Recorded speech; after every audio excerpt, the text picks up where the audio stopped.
আসসালামু আলাইকুম আপুরা বালা শুননি আর একটা নতুন ভিডিও লইয়া আইলাম আপনার মধ্যে। আমার ভিডিওটা আপনারা দেখবা। শুভ দুপুর সবাইরে। আজকে রান্না করবো গরুর গোস্ত দিয়া লাউ দিয়া সব কিছু রেডি করছি। এখন চুলার মধ্যে পাতিল বসাইয়া দিছি। আপনারা দেখবা ভিডিওটা, ভালো লাগলে লাইক দিবা, কমেন্ট করবা, শেয়ার করবা, সাবস্ক্রাইব করবা। এই যে তেল গরম হয়ে গেল, এখন মশলাগুলা দিয়া দিম।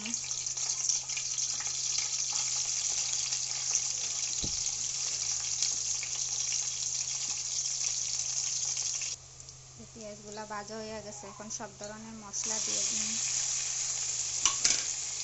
মশলাগুলো একটু নাড়াচাড়া হন, বালা থেকে কষানি।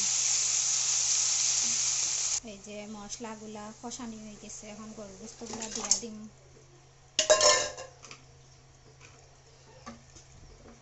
দিয়া এখন নাড়াচাড়া করুন, অনেকক্ষণ কষাইম, তারপরে লাউ দিই। গোস্তটা কষানি হয়ে গেছে, এখন লাউটাও দিয়া দিছি। তো আমার তরকারি রান্না হয়ে গেছে, তরকারির ফাইনাল লুক। আমার ভিডিওটা যদি ভালো লাগে আপনার কাছে, লাইক করবা, শেয়ার করবা, কমেন্ট করবা। ভালো থাকবা। আল্লাহ হাফিজ।